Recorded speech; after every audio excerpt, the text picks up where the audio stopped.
Da Universidade Federal do Estado do Rio de Janeiro, a Unirio. Antes, eu sonhava em ter a universidade pública no meu currículo. Hoje, se tornou realidade. Mas o primeiro grande desafio deles foi conseguir uma vaga. E isso começa exatamente neste mesmo lugar. O mesmo salão onde aconteceu a festa de formatura.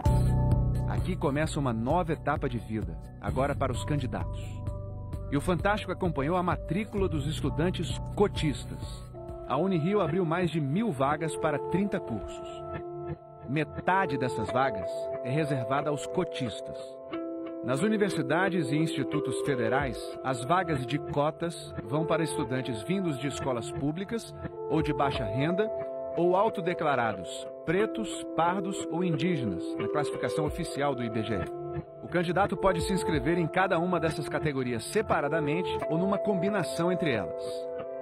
Um candidato cotista só concorre com outro candidato do mesmo tipo de cota. E por que você optou em fazer inscrição por essa categoria de cotas? Por conta dos critérios, né? Porque se eu fosse concorrer a outra vaga ia ser um pouco mais difícil.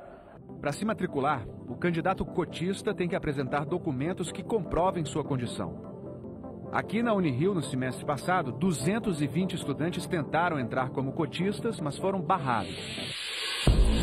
Neste semestre, 78 candidatos tentaram se matricular na Unirio usando a cota. Karina dos Santos Philip, de 19 anos, veio se matricular no curso de Biologia. Ela se candidatou à vaga de cota que combina 3 categorias: vinda de escola pública, de baixa renda e indígena. A Karina chegou acompanhada do pai e da mãe. É seu pai e sua mãe, eles moram com você? Tem que botar você os dois, tá? Mas eles moram comigo, né? Informar corretamente com quem o candidato mora é obrigatório no caso de baixa renda, porque o salário de toda a família é somado e dividido por cada morador. O resultado deve ser de, no máximo, um salário mínimo e meio por pessoa. A Karina disse que morava com a avó, que ganha um salário mínimo.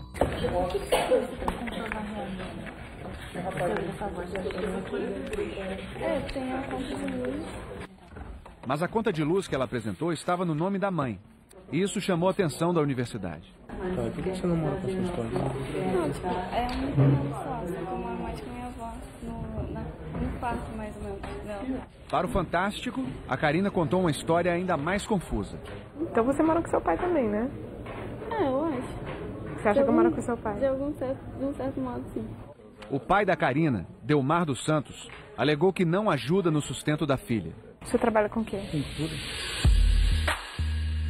O Fantástico foi até o endereço onde a Karina disse que morava, em Teresópolis, região serrana do Rio.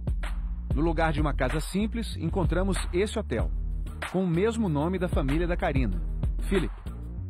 O hotel, em estilo alemão, tem 2 piscinas e 10 suítes, todas com televisão e frigobar. O site da Receita Federal informa que o hotel pertence a 3 sócios: a mãe, o pai e a avó da Karina. O pai da Karina, que disse que era pintor, na verdade é empresário. Vocês são os 3 donos desse hotel, né? Sim. Você? Karen. Isso é de herança de família. 16 anos depois da primeira lei de cotas em universidades, a concorrência para conseguir uma vaga numa instituição pública aumentou. E o número de cotistas também. Segundo o MEC, em 2013, apenas os autodeclarados pretos, pardos ou indígenas eram quase 15 mil.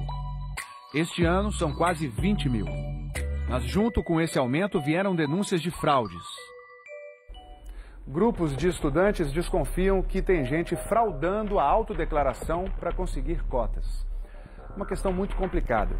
Num país tão miscigenado como o nosso, como dizer que aquele aluno de pele mais clara não tem mesmo ascendência parda? Impossível. Mas alguns alunos querem que haja algum tipo de checagem, o que fere o princípio da autodeclaração e, para muitos especialistas, acaba instituindo tribunais raciais, o que é condenável. Decretar apenas com base na aparência, quem é ou não é pardo, quem vem de uma família miscigenada ou não, é uma questão explosiva e capaz de gerar muita confusão. Um desses grupos é formado por alunos da Universidade Federal do Espírito Santo. Este ano eles fizeram um dossiê com uma lista com 40 alunos que teriam ocupado vagas de cotas irregularmente. Eles procuraram o Ministério Público Federal, que decidiu que nenhum dos alunos denunciados vai ser investigado. Como a lei prevê que o critério de identificação racial é a autodeclaração, esse critério, essa identificação racial, não pode ser questionada pela universidade. Mas a promotoria recomendou que a universidade decidisse qual método ia usar para evitar fraudes. A gente não vê como problema a autodeclaração. A gente vê que todo o processo seletivo precisa ser repensado. Na Universidade Federal do Recôncavo da Bahia, quem denuncia é alvo de ameaças. Essa aluna aceitou gravar entrevista, sem mostrar o rosto. Você já sofreu ameaças por causa das denúncias? Não só eu, como vários colegas meus já sofreram tipos de ameaças de as pessoas dizer que vai bater, ou que pra se cuidar, porque tá de olho na gente. Quantas suspeitas de fraude vocês denunciaram? Em torno de 12 a 13. Isso todos os estudantes da medicina? Sim. A aluna entregou a lista com os nomes para a universidade e para o Ministério Público Federal da Bahia. Estamos averiguando, né, essas suspeitas de fraudes. O Ministério Público Federal na Bahia decidiu que não vai investigar os alunos denunciados, mas marcou uma audiência pública no mês que vem para discutir formas de evitar fraudes. Eu tenho um sentimento de impotência, porque a gente busca as provas, a gente denuncia e nada acontece.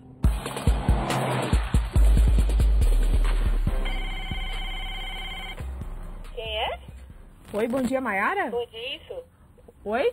É, Maiara. Oi, bom dia, Maiara. Eu sou Luciana, eu sou jornalista.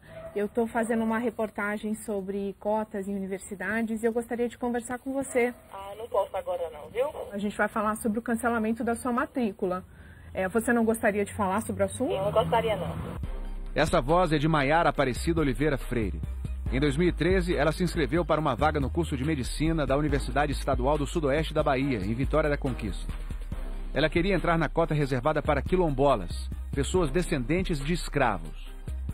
Outras universidades estaduais também adotam esse tipo de cota. Ele tem que comprovar que ele é residente do quilombo e morador do quilombo. Na hora da matrícula, Maiara apresentou estes 3 documentos. O primeiro é uma autodeclaração quilombola. O segundo documento diz que Maiara mora no quilombo Rocinha, no interior da Bahia. E Maiara também afirmou que seu endereço era no povoado da Rocinha. Logo depois que ela entrou na faculdade de medicina, um aluno denunciou o caso ao Ministério Público. Chegou a denúncia informando que a Maiara ela nunca tinha residido nesta comunidade. A denúncia dizia que Maiara nasceu nesse município de 40 mil habitantes, a 205 quilômetros de Vitória da Conquista. A família é dona dessa concessionária de motos. Maiara cursou o ensino médio nessa escola particular. Maiara foi condenada por falsidade ideológica e uso de documento falso. Vai prestar serviços comunitários e pagar multa de um salário mínimo. Ela tinha cursado 3 anos de medicina e depois da sentença foi expulsa da universidade. Maiara está recorrendo da decisão na justiça. O Fantástico procurou o advogado dela, que não retornou as ligações. Para checar a história de Maiara, o Fantástico foi até o quilombo da Rocinha. Fica numa comunidade rural, perto do município onde Maiara nasceu. Aqui vivem 200 famílias descendentes de escravos. Encontramos Maria Regina Bonfim, presidente da Associação Comunitária Quilombola Rocinha. Foi ela quem assinou o documento da Maiara. A Maiara, alguma vez já morou aqui na Rocinha? Não, ela nunca morou aqui na Rocinha. A senhora pode confirmar que a família da Maiara é remanescente quilombola? Não posso. E a família dela? Não, eles são contribuintes da associação. A contribuição da família da Maiara com a comunidade sempre foi financeira? Sempre foi financeira. Pelo fato de eles sempre terem contribuído financeiramente aqui com a comunidade, isso levou a senhora a emitir esse documento? Eu acho que sim, viu? Na mesma época, outras denúncias acenderam o alerta.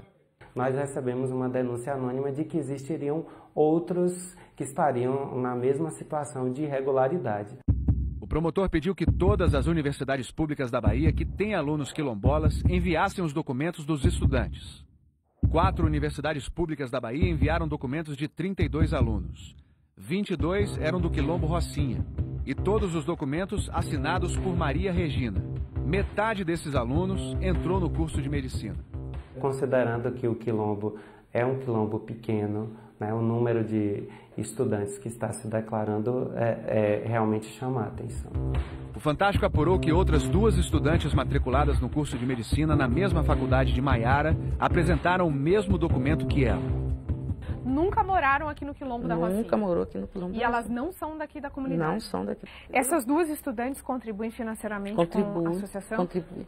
E a senhora, então, emitiu informações falsas também para essas 2 estudantes? Para essas 2 estudantes. O caso da Maiara não foi o único em que a senhora emitiu um documento com informações falsas? O caso da Maiara não foi o único que eu cometi a burrice. A burrice.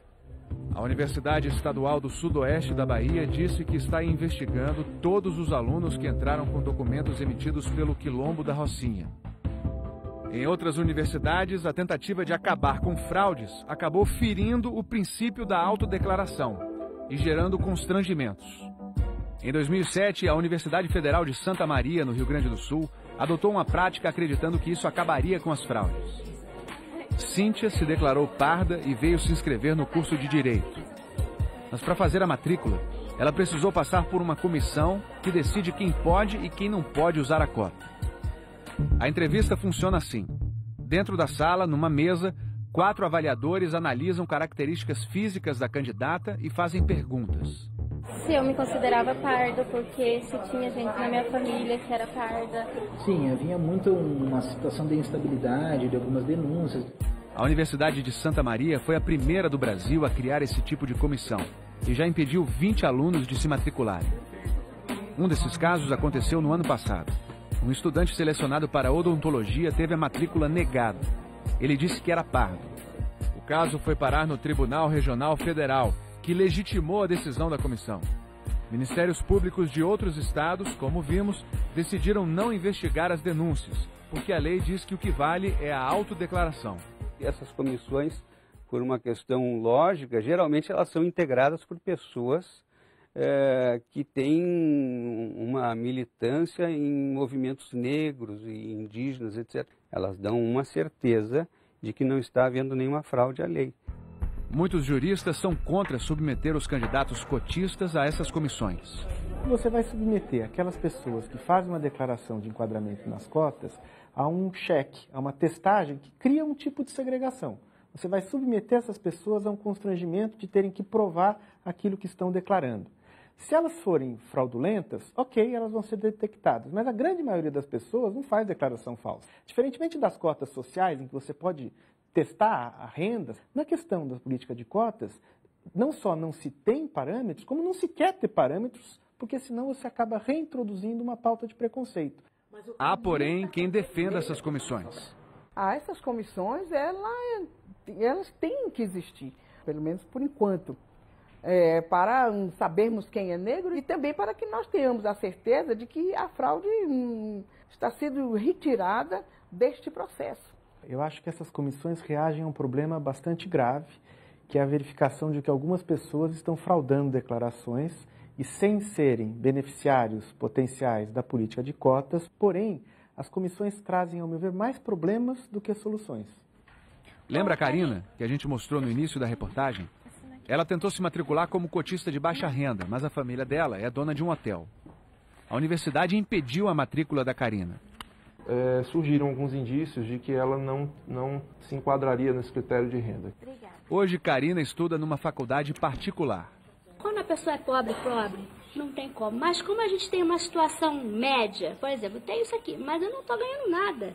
A gente está no vermelho. Aí é mais difícil uma pessoa que tem algum bem provar que está sem... A gente está praticamente fechado. Tem muita gente que eu acho que quer se dar bem, quer burlar a lei, mas a gente foi uma coisa séria. Outros 40 candidatos também foram barrados pela Unirio. Enquanto isso, os estudantes continuam de olho. É um direito que a gente conquistou, um direito que não foi dado de graça. Continuaremos denunciando, fazendo com que esses alunos que estão fraudando se sintam realmente intimidados, porque eles estão cometendo um crime.